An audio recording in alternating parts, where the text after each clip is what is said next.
Okay. So hi everyone. My name is Suzanne Grossman. For those of you who don't know me, I direct career services at the Marxe School of Public and International Affairs. And I'm with my team member, Samantha Bruno, from Marxe Career Services. She is. And we're very happy to be here today to talk about the Presidential Management Fellows Program. And I know that some of you here today are eligible this year. You need to be graduating this year or have graduated perhaps last year, just exact, December 2019. And then some of you may be current students who are just planning ahead for the future. So that's all good. One change for today is that Mark Boyd had a loss in his family and he could not make it. He was very sorry he couldn't be here. I will give his email address in the chat and also put in his recording from last year, which we do have. So that's great. So he won't be here today, but it's okay. He's making himself available if you want to reach out and talk to him directly. So I want to introduce Megan Gavin and Alora Tossi, who are our current PMF finalists. Since I've been at Baruch 7 years, we haven't had two in 1 year. So that's really exciting. And they both got their placements. So why don't we kick it off? We're gonna have them talk a little bit about PMF, their experience. We'll talk a little bit about the application process, and then we will open up to your questions. And Megan has volunteered to go first. So I'm going to turn it over to Megan. Hey there, everybody. Nice to be here. Can everybody hear me okay?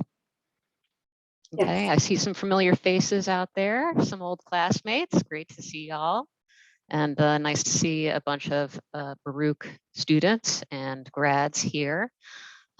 Just a little bit about me. I graduated in January of this year as a Baruch MPA student in urban development and sustainability.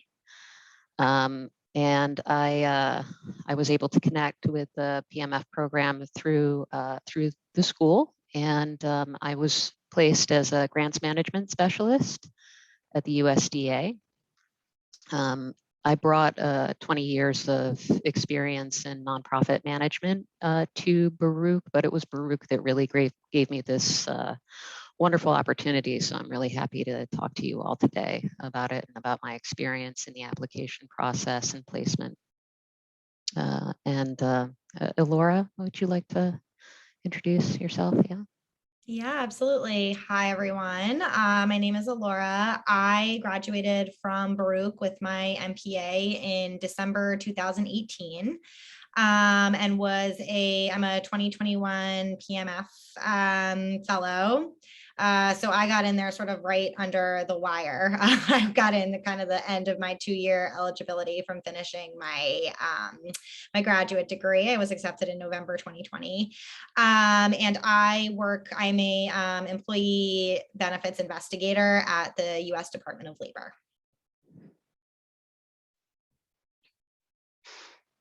Yeah, so Laura and I were part of the same cohort. So you may not know that you do have a window that sort of starts a little bit before you graduate and then continues after you graduate in order to apply to the PMF program. It's available only to advanced degree holders. So I think masters and even doctoral students can apply.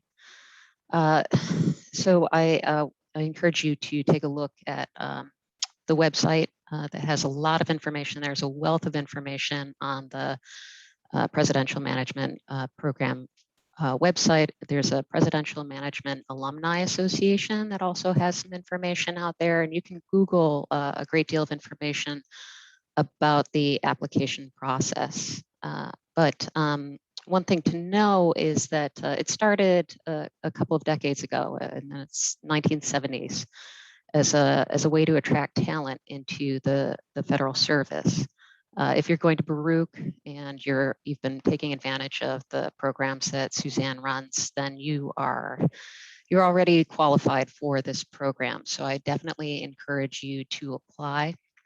There are a lot of reasons to enter federal service. Obviously, you're interested. There are 2.1 million people in the civilian service, I think. It comes with a lot of benefits and a lot of great opportunities. And the application process for the Presidential Management Fellowship Program is the biggest hurdle. Once you get through that, there's a lot to take advantage of. And maybe, Laura, would you like to talk about your application process, like what it was like for you? And then I can sort of sound off on your experience as well, since we went through it at the same time. Yeah, absolutely. So I actually applied for the program twice. And the first year I applied, I didn't get it. And the second year I was sort of like, I didn't get it the first time. Like now I'm further out from my MPA. There's no way I'm going to get it. And I was working in nonprofit communications and was pretty unhappy there and felt like I really needed a change. So kind of on a whim, I was like, you know what, I'm going to apply again. And the second time I got it. And I think part of that was just having been through the application process. The first time, I didn't really prepare as well as I could have. I kind of sat down one day and was like, I'm going to apply to this program. And I didn't realize sort of how kind of long and intense the application is. And I say that not to discourage you from applying, just so that you kind of go into it more prepared than I was the first time, and just really take some time to kind of familiarize yourself with the application. It's not,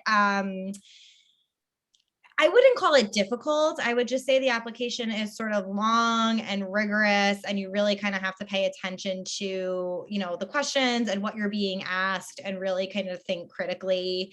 I would almost call it like a little bit of like a mini SAT. There's a lot of sort of like critical thinking questions and, you know, situational questions about how you would handle sort of like ethical things and things that might come up, you know, as a federal employee.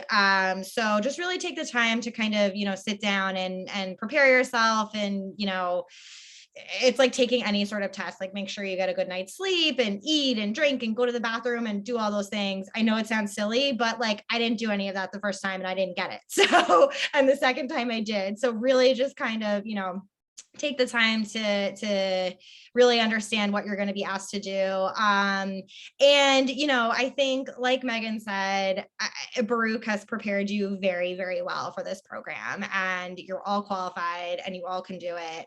And so I think just, you know, go in, be confident, be prepared.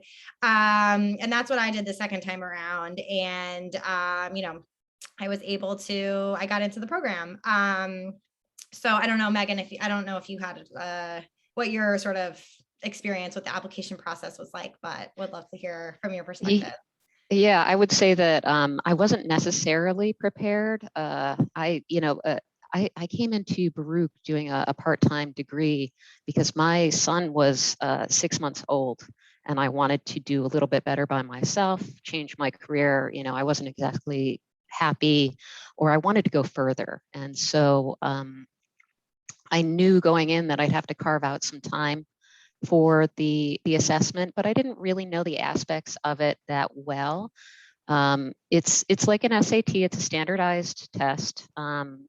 And so there are some multiple choice, some cognitive questions, some reading assessment, some writing, and usually the essay is, you know, why would you want to do public service? Like Elora said, you know, Baruch has prepared you very well to answer a lot of these questions. And then the unique aspect of the assessment is that it has a personality sort of quote part to it.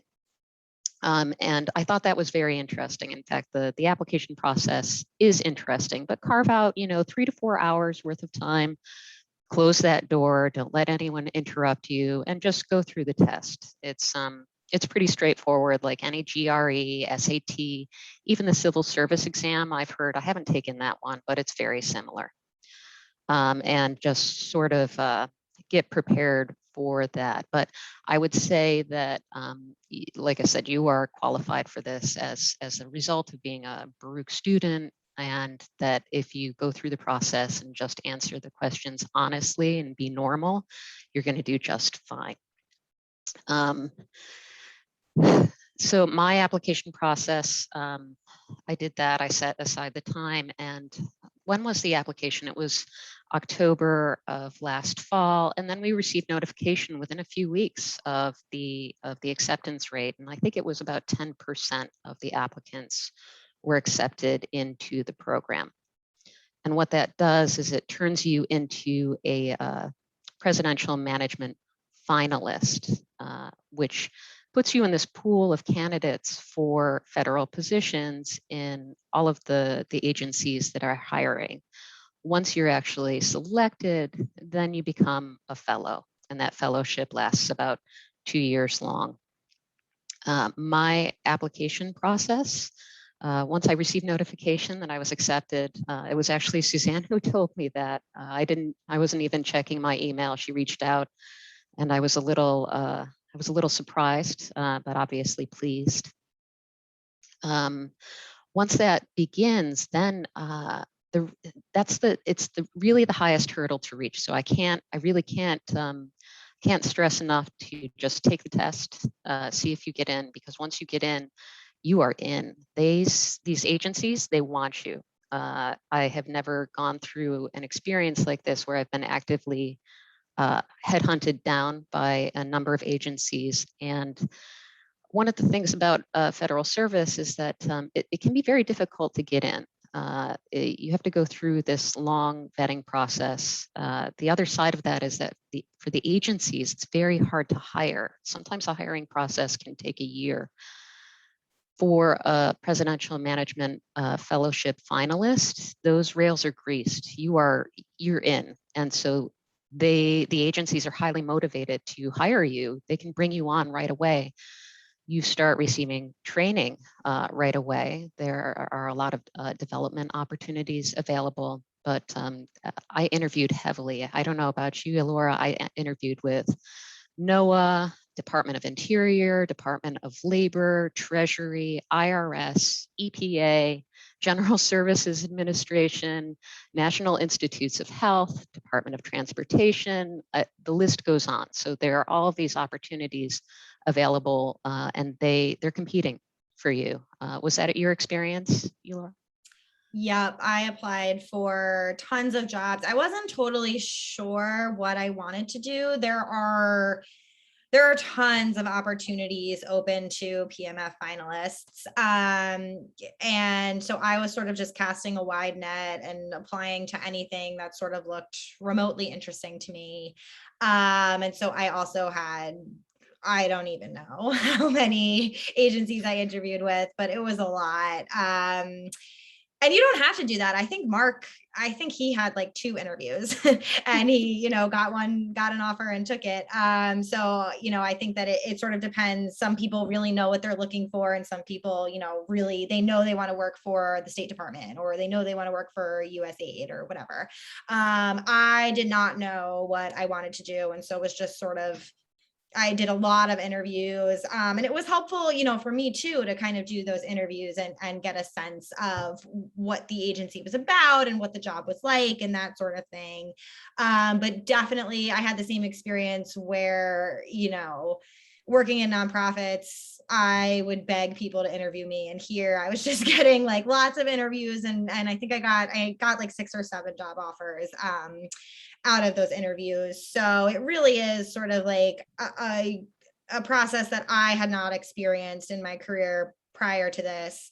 And it really is sort of like a really fun chance to just learn about the federal government and learn what, different teams and departments do. And you really do kind of have the chance to figure out, okay, where, what do I want to do? Where can I make the most difference? And I, personally for me, I landed in a job that I feel like is great for me. And I'm really, really, really happy in it. I didn't know this job existed 6 months ago. And so, yeah, I think that it really is sort of a unique process and a really, it's a lot. It's a little bit of a taxing process, but it's really fun. And it's not something that I had experienced, prior to becoming a PMF finalist. Yeah, I completely echo that experience as well. I learned so much about the opportunities available in federal government and what a lot of these agencies are doing. There is some really cool work going on, and at this level, because it's executive level nationwide policy, you have a real opportunity to see things from this top perspective. It's extremely interesting. And just a little bit more about the PMF program, in case you weren't aware that as a fellow, you enter basically at the mid-management level with federal pay. There's a general schedule of pay. As a PMF, you come in at GS 9. And in the next year or so, you promote to GS 11. And then most of the positions end up at GS 12. There are a few positions that have a conversion into a GS 13 pay scale. Just to give you some perspective, GS 15 is the highest pay scale in federal government. So if you're a GS 14 or 15, you're executive leadership level. So these positions are really sort of a way to get your foot in the door at the mid-level with a track to the top.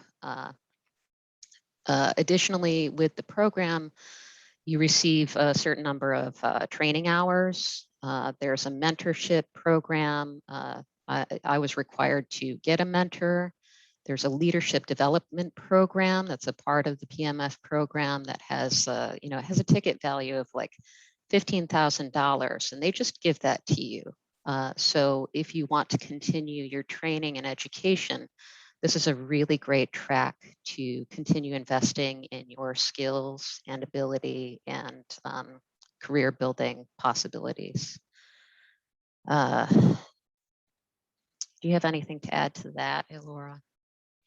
No, I would just echo that. I would say that, this is a really great way to come into federal service. If you're interested in federal service, like, apply to this program, because you will have so many opportunities that you wouldn't have just sort of applying on USA Jobs for a job. And there really is there's a really strong PMF alumni network. There's really great training opportunities. And this program really is set up to develop you as a leader in federal government. And there is sort of, I feel like I have kind of a clear pathway, and, not that I'll necessarily be a GS 15 or a senior executive, but I do feel like, I started in May, so I've only been here 4 or 5 months. And even in that time, I feel like I can really see myself here for the long term. And that is in large part because of this program, because it really does just sort of put you on a path to lead within the federal government.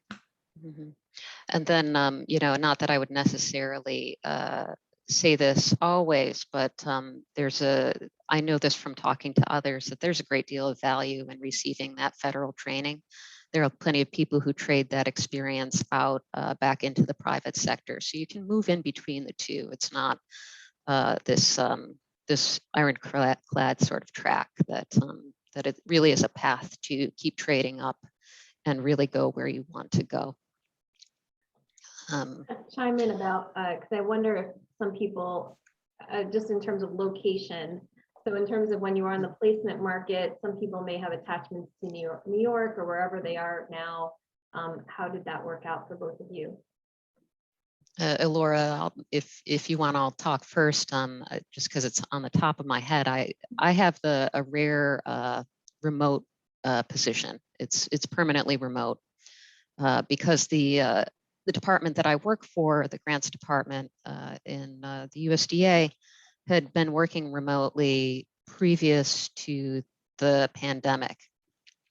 That is not always the case with the PMF positions, but it's certainly possible and available. If I found one, you can find one. A lot of the opportunities that I saw going through the interview process in the spring, CDC, for example, was making a massive hiring push. They did want people to go to Atlanta. There are a great number of positions available in DC. There are positions available all over the country.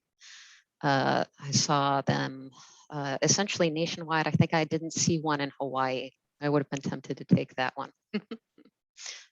So there's a lot of flexibility, and of course, all of the agencies are re-examining their workplace policies as a result of COVID. I know USDA is going through a reevaluation of its telework and remote position structure. So there could be a great deal of opportunity as the workforce changes over the coming years. So I would definitely keep your mind open. I would have had many more opportunities if I had been able to move, but I wasn't, but I was able to figure it out. Laura, did you have that experience? Yeah, so I had a little bit more sort of flexibility. I wasn't necessarily tied to New York. And so I, sort of just applied everywhere. And I got an offer in Denver, Colorado. I got an offer in San Francisco. There are certainly opportunities all across the country. There are some in New York, though. What I saw was a little bit limited. But what I also will say is that, and for us, everything was remote at first because of the pandemic, obviously. And I continued to be remote until right now. I'm slated to go to the office in DC starting in December. But I do think that every agency is figuring out sort of what their post-pandemic future will look like. And so I do think that there will be more flexibility. And so my job will be, I will be relocating to DC, but my agency, because I'm working in our national office for my agency, but we have field offices all across the country, including in New York City, right on, I think, Rector Street. So, there are definitely opportunities in New York. And I think that at this moment, I think there is sort of a lot of flexibility, and I think different agencies are handling it differently. But if you do want to stay in New York, or if you really want to be in San Francisco or whatever, I think you will likely find a way to do that and a way to be there. I have a question, if you don't mind. Mm-hmm. I want to thank you guys for sharing your experiences. One, is very valuable to hear from your colleagues and your comrades, right, from Baruch on the process. So thank you. In regards to relocation, if it was a requirement to relocate, is that something that is supported by the agency, or the expectation that once you relocate, that is a cost that you also will assume or negotiate when you are being offered a role or offered a position?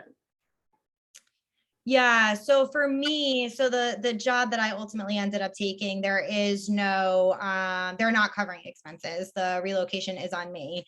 I do think that it sort of depends. I think that if you're in,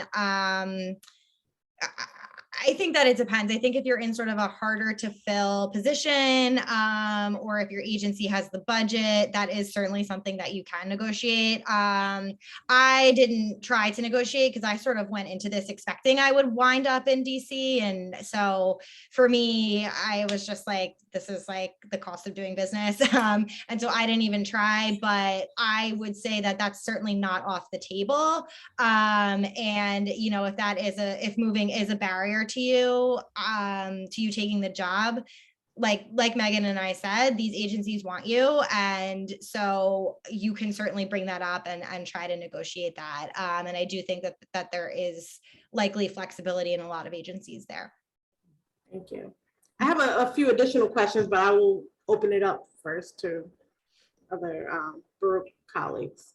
Thanks, Danica. Yeah, does anybody else have a question and want to unmute or put in the chat? Sorry, may I ask? Yeah. Yeah, hi, thank you again for all of your insights into the application process. So I know that you had mentioned earlier that Baruch really helped you in terms of the initial aspects of the application process, but I don't know if you've both of you had found yourself using or utilizing any content from courses in the past that have served you well in your work and like what you're doing now. And if there's any ties to that, if you could both share your insights on that as well. Yeah, that is a great question. So I think in terms of the application process itself, well, actually there was one section that I think was on like, it was on like budgeting, or there was some kind of like math. And my undergrad degree is in magazine journalism. Like I majored in magazines. I am not a math person at all. But at Baruch, I did, the budgeting classes and econ. Those classes really did. And I'm no math pro still, but they definitely did give me the foundation to like know how to work with Excel and to just kind of feel confident in answering those questions. That was definitely really, really helpful. I don't think without Baruch, I would not have done as well on that portion. And then I think the other thing, and it sounds cheesy, but I really do think it's true, is like my MPA really helps me understand the importance of government and the positive role that government can play and I believe should play in people's lives. And I just feel like, and I had always sort of believed that, but I just feel like, my 9100 class and just throughout getting my MPA, I feel like I had a better understanding of what a democracy is and why it's important and how, the role that the federal government plays in just making a country more equitable and really giving the services to people that government should be providing. And so I think that was just helpful in terms of like, when I was filling out the application, like I had a reason for wanting to do this. And it was sort of in large part because of the ideas that had been, percolating in my brain while I was doing my MPA. So yeah, I hope that's helpful. Megan, I'm sure you have great things to add as well. Oh yeah, I would say that you said it really well, that that I didn't come to Baruch with a preparation for this position. I came out of Baruch with a great deal of preparation for this position, and I would not everything that I put into that, all of those interviews, that was all Baruch, all of the coursework, all of the writing that you've done, all of the presentations that you've done, all of the budget analysis, policy analysis, just even the, I mean, the stats classes. This is all everyday use in these positions, and being able to speak to them in the interviews, write about them in the cover letter, and then in your thank you notes. You have received the preparation for this process. I promise you. I didn't feel it going in. Looking back, it was a great question. Absolutely, yeah, you've gotten everything that you need to succeed anywhere you go, whether it's federal, whether it's city government, whether it's just good work in nonprofit or private sector. You have received the preparation you need. Have faith. You've got it. You've got what it takes, for sure.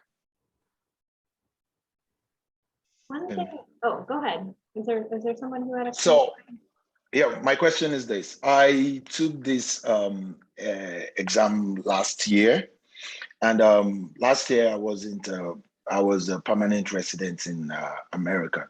So after taking this exam, I got the results, and what I got as the result wasn't what I was not actually my result. I was just told I'm ineligible. Mm-hmm. So due to, I think, take a service for particular stage of, but I don't think there is exception for that. So I think what I got back was ineligible, and I tried to probe into this to see if I can get my score, but I didn't get my score. But because I was a permanent resident at that period, and all I got was just I'm ineligible for this position, and that was what I got. And now I'm a citizen of America, and I do not know if taking it this time around would be better. So I don't know if there is exception. I think they should explain more on the part of if you actually did the service from 18 to 26. I think that also contributes to if you are going to be eligible or not. One thing I was going to say is nobody gets their score. So there's no, you shouldn't have an expectation that anybody applying is going to have a score. You either find out you're a finalist or you're not a finalist. So yeah, I mean, that would be nice because then we could kind of understand what's going on their end, but it doesn't work that way. In terms of eligibility, I'm not sure. So that, yeah, I'm not sure that Megan and Laura are going to be able to answer that question. Yeah, I'd say that they address some of the eligibility questions regarding citizenship status, and congratulations, by the way, for getting that. On the website, the PMF program is pretty it's pretty elaborate, so I wouldn't be able to speak to their policies. But as far as the testing process goes, it is a completely opaque process. I have no idea how I did on the test, and I understand that they're weighting a bunch of different factors, and the vast majority of that is that screening test. I have no idea what they were testing me on. I only know that I made the cut. And by the way, there's a varying set of guidelines about who gets accepted and how many they accept every year. By the way, there is like a sort of ranking process that goes on behind the scenes based on a number of different variables. And then they only hire as many people, or rather they only open up acceptance to the finalists for as many positions as they project that they will be hiring over the following year as determined by the Office of Personnel Management, OPM, in the executive branch of the government. So it's this really random set of factors, and I don't think that it necessarily has much to do with qualifications for anything else other than making it into this program. Just one question. Oh. So I can know I actually, so for those who have passed this, what was the outcome, or what does the result look like? Is it just eligibility or not eligibility? Because mine was actually towards the fact that I do not qualify, not because of my score, because I tried to probe into it then, but it was more of having to do with me not being a citizen and not being in the country for that particular period of time of 18 to 26. One thing that I want to say related to eligibility, and I don't think this is going to apply to you, Babajid, but May of last year, if you are still a student, you need a letter from us with your date of graduation, because your transcript at Baruch is not going to stand. So anybody graduating in December this year or May 2022, please fill out the form I put in the chat, and I'll put it again, because that would automatically disqualify you. And I don't know if that's related in this scenario we're talking about, but they will weed people out if you're not, if you're not taking this step, because they don't know when you're graduating, and therefore they don't know if you're eligible. So we will make that happen very easily for you. But if we don't know you need that letter, you're not going to get a letter from us. If you already graduated, you don't need the letter. Okay. It's on your transcript. So should we supplement our transcript? Before previously, we had to upload that letter. So now moving forward, the new processes, we will request a transcript or official transcript and upload that, or? This is not new. So if you did it last year, it's the same, but well, you wouldn't have done it. You'd only do it once if you're a student. So you would have only done this process once as a student. You can do your unofficial transcripts off of CUNY first. If you need any help with that, let me know. You pull that, and then you can upload this letter as a supplemental document. Thank you. May I follow up with a question, Suzanne? Do you mind?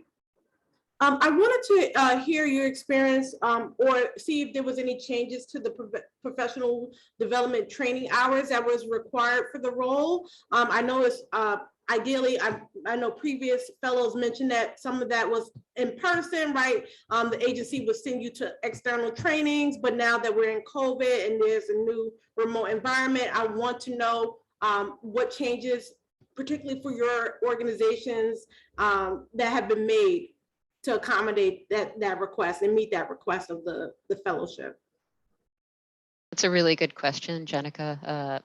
I can speak to my experience that what's really required out of those trainings is that they're interactive and that you're getting real meaningful interaction and coaching and training. I have been able to satisfy the requirements of my training hours through a certification program that has basically interactive classes, a lot like we did at Baruch as COVID set in. And but fundamentally, that's subject to the PMF program's approval and your agency's ability to provide that training, what they're willing to give you, what your supervisor also approves, since your supervisor will be a part of that process. So it's sort of, it's not set in stone, but really it can't be sitting in front of like a taped webinar, those training hours. Those training hours have to be interactive and substantial. Elora, do you have any input on your requirements as far as training? Yeah, so in my experience, everything has been virtual since I started in May. I actually just Tuesday, Wednesday, Thursday of this week did a 24-hour PMF leadership development program that, Megan, I don't know if you were part of that as well, but that would have been in person in, you know, the before times, but it was virtual. And, you know, for me personally, like I am more introverted. And so I sort of like the virtual environment. Obviously there are challenges, but, you know, we were put into, it was like a large, there were, you know, like 150 people or something on it. And then sort of throughout the 3-day training, we were put into Zoom breakout rooms and we were put into coaching cohorts of 9 people. So I did feel like for the, you know, there are certain things that you're just never going to be able to replicate in virtually, obviously. But for the most part, I felt like I did have an opportunity to, you know, meet people and network, and at the same time was also able to, you know, be home and sort of take time to recharge during breaks and things like that. And so, yeah, my understanding is that we have not been told when in-person trainings will resume at this point. You know, obviously things are constantly changing, but as of right now, the trainings are virtual, but there are enough opportunities to get your required hours. I think it's 80 hours a year of formal training that you have to do, and I'm at like 27 or something now, but I have no worries that I'll be able to complete the rest of them within the first year, even if we continue to be virtual until then. Thank you. Mm-hmm. And I have one last question, if you don't mind. Yeah. I was concerned, so I briefly read through the new updates to the PMF fellowship. I heard that the organization, or PMF Fellowship in general, has a general commitment to expanding racial equity and expanding their pool to more diverse candidates. I wanted to hear about your experience with that, even replicated in your own specific departments and agencies, and if you see that reflection currently there being implemented. Yeah, that is a really great question. So that comes from an executive order from President Biden that he issued in earlier this year, I think in June, mandating every federal agency to basically figure out ways to improve diversity, equity, and inclusion within the agency. And I can only speak for, you know, my agency, but they are taking that very, very seriously. And so our, you know, my work has to do with regulating employer-sponsored health coverage and making sure that employer-sponsored health coverage is complying with the law. And there is a huge push within my organization to figure out how we can do that in an inclusive way, and how we can make sure that we are holding health insurance for that serves racially diverse groups accountable to the law equitably. And it's the federal government, it's a massive bureaucracy. I think that there are things that I wish could happen faster, or I think sometimes there's sort of generational divides within the workplace that can just make progress feel a little bit more uneven, or feel like some groups might have more work to do than others, or things like that. So it's not perfect, but I can say that in my agency, that executive order it comes directly from the president. It's an executive order, and it is being taken extremely seriously. And I think that is true at the PMF level as well.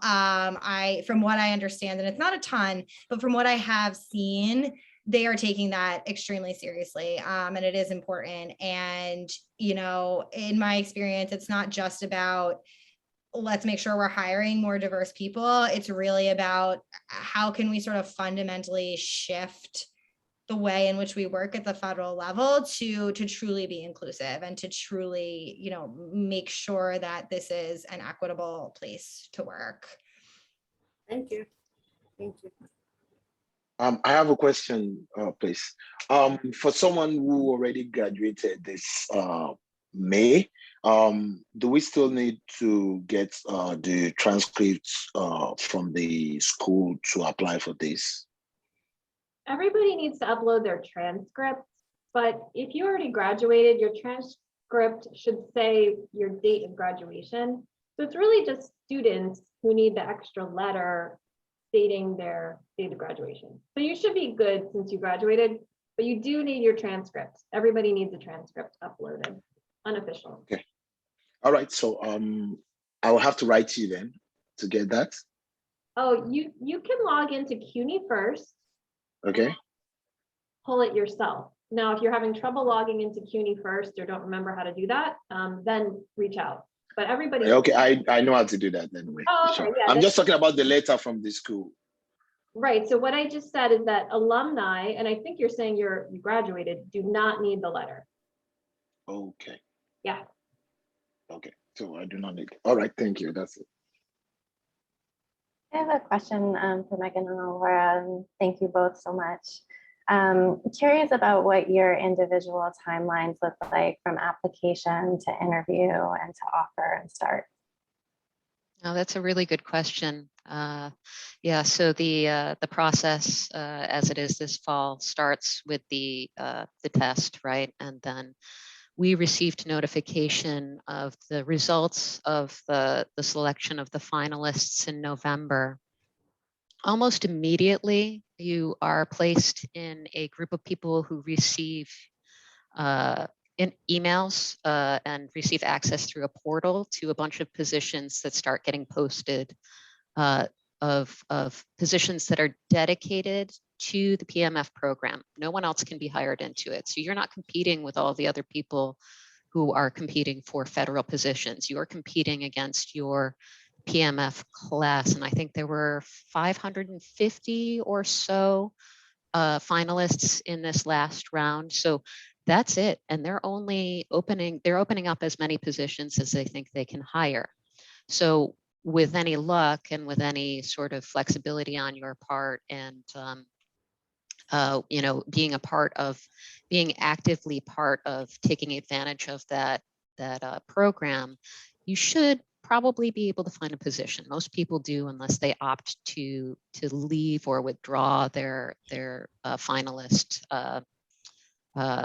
status. For me, that because I was looking for a remote position, my process was probably a little bit delayed. Almost immediately, I started receiving a barrage of emails about positions at the CDC. CDC was making a massive hire to deal with COVID. They scooped up, I don't know how many people at the beginning of the PMF season.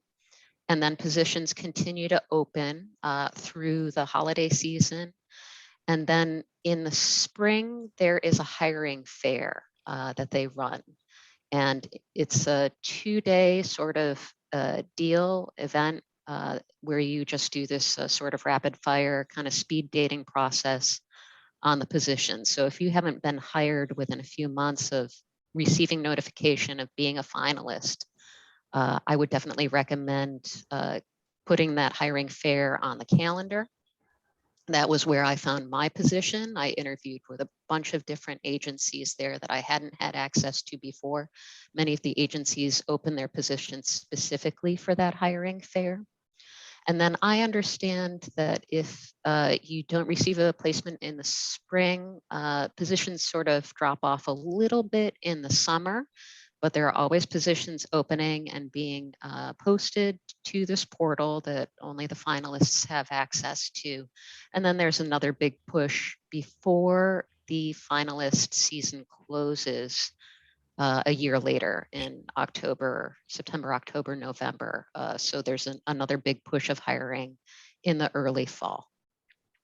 If for some reason you are not hired in that year-long sort of window, then you don't continue as a finalist. You must make your fellowship within that deadline. If that answers your question, Laura, was that echoing your experience? Yeah, I started applying for jobs right away because I was like, ooh.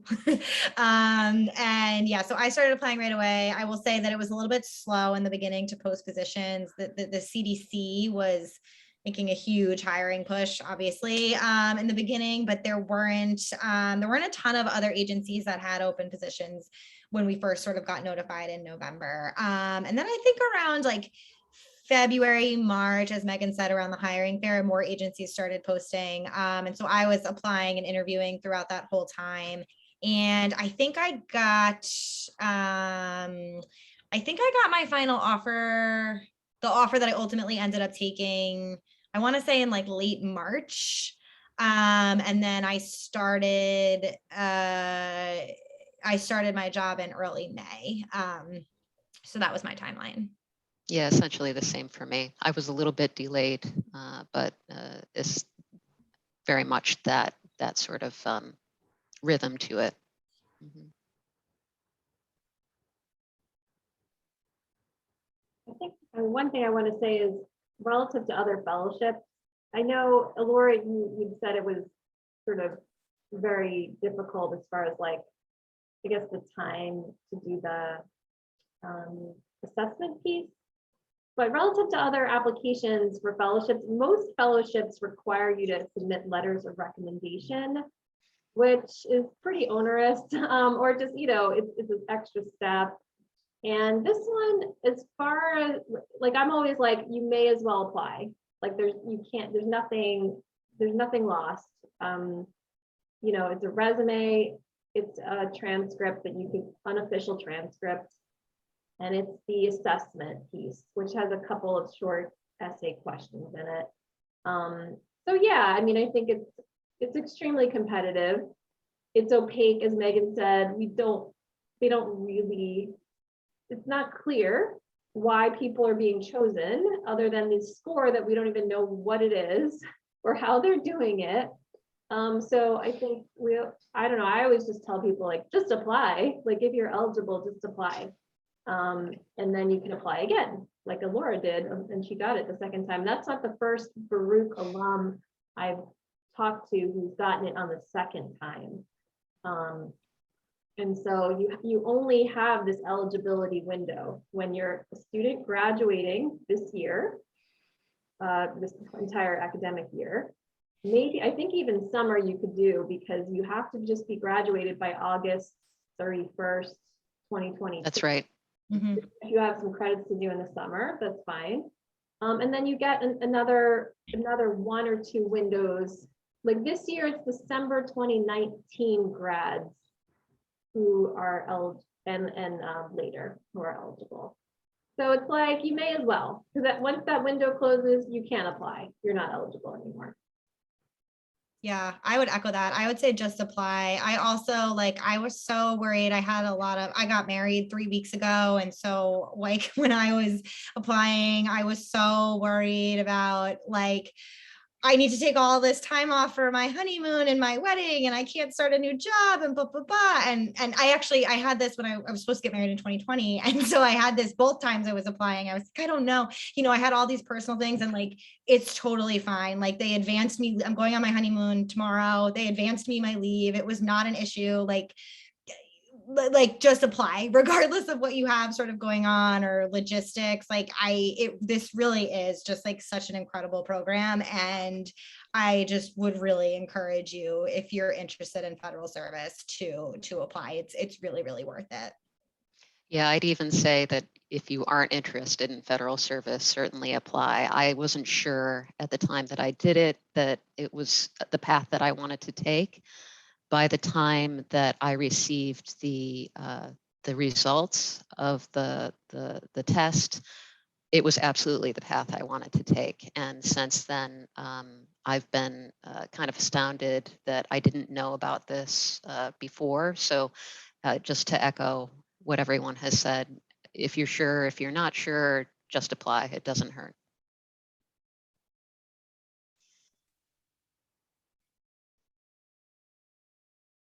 The other good thing is you find out relatively quickly. So it's like, you throw your hat in the ring and find out by, I don't know, early December, late November, and then that's it. Any other questions? Put them in the chat or unmute.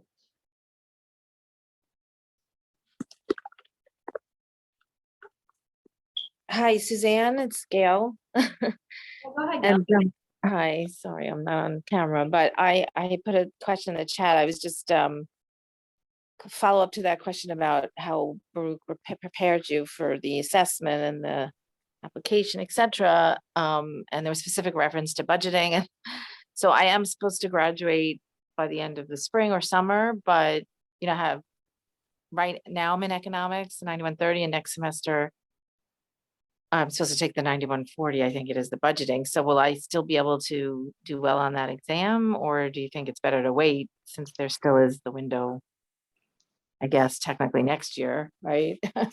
Or Yeah, no, that's a good question. And please don't let my lack of understanding of well, I'm I'm similar. I'm a former journalist. okay. Yeah, get it. I'm not. Yeah, no, I think for me, again, like it was definitely helpful to have that on the exam, but and like I said, like I didn't get it the first time. And I do think that a big part of me getting this fellowship the second time was because I had gone through the application process. So I would say absolutely apply. Like we said, you only have this sort of 2-year window. I don't think, correct me someone if I'm wrong, but I don't believe that there is a limit to how many times you can apply as long as you're within the eligibility window. So I would say there is absolutely no harm in applying this year and just getting familiar with the process. Like go through the application, do it, see how it feels. And if you're like, oh, I like really need to pay attention in economics next semester, like then that, and then you can do that, So yeah, I would say it's absolutely worth applying. The application, I think it's like a couple of hours. It doesn't take that much time. And for me, it was really helpful to go through the process once. So I would strongly encourage you to do the same. Yeah, I'd echo that for sure. Definitely don't put it off just out of that. It doesn't hurt to go through the process.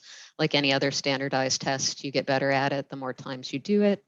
And so it's a good idea to just go through the process just to see what it's like. And I heard that you were also a journalist, Gail, that I want you to know that my background was in studio art in my undergraduate experience. So just to tie that back to the idea of diversity, of background, of experience, of education, that this program is meant to bring people into leadership in federal government. Federal government needs students who are bringing that Baruch experience with an interest in public good, who are coming from diverse backgrounds that are not traditional, are not part of the sort of, I would say privileged structure that that other sort of kind of programs to mainline people into leadership may have traditionally done. So I would say that that you all, Baruch students are people that are needed in federal service and absolutely apply. You have been prepared for it, and federal service needs you. The public needs you, and this is a great opportunity for you as an individual to keep growing. I want to just very strongly echo that. I think that, when I first got the fellowship, I looked at the list.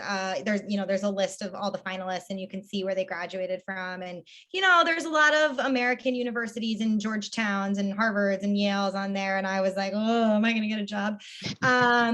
Like you are, and you are, they spent way more money on their degrees than we did. And we're in the same place, right? Like, don't feel intimidated. I think Baruch has prepared you so well. I think the federal government needs all of us. It's really important. We bring a perspective that, folks from some other institutions might not bring. And it is very, very, very important that we are part of the federal government, because more Americans go to public schools than to private schools, right? And so we need that perspective in federal government. And so I think it is just imperative that there are more of us that are applying to these programs and taking advantage of these programs. And, don't feel like you're at a disadvantage because you didn't go to Columbia or you didn't go to Georgetown. Like neither did Megan and I or Mark. And, we are in the same place as them. So yeah, just really want to echo Megan's sentiment there. Thank you very much, both of you. Any other last minute questions?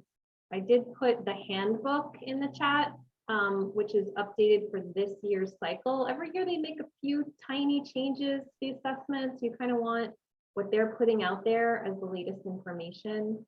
It's on their site. And just a reminder about when it actually opens, September 28th, and then it will close October 12th.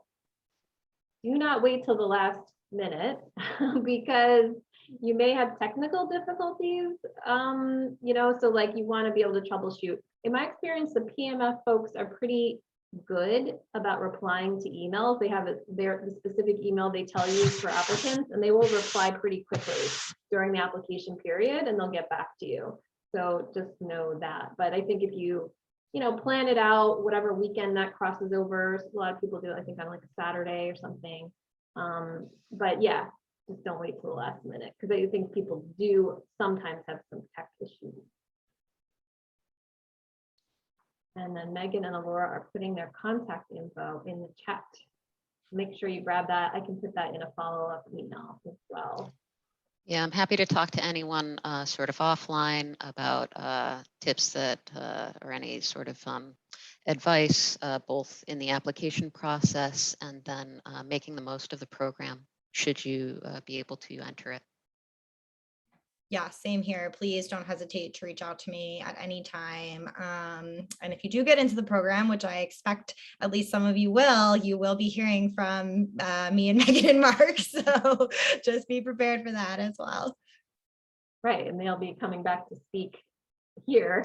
Yes. Pay it forward, right? Absolutely. Please join me in thanking Megan and Alora, either in the chat or little icons on their screen. Thanks so much for being here and sharing all of your wisdom. We're always excited when Baruch has PMF finalists. We do expect there to be more this year. Please apply, and then I'll send you all the follow-up with some more info.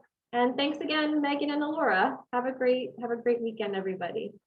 Thank you so much. Good luck. Take care. Thank you. Good luck.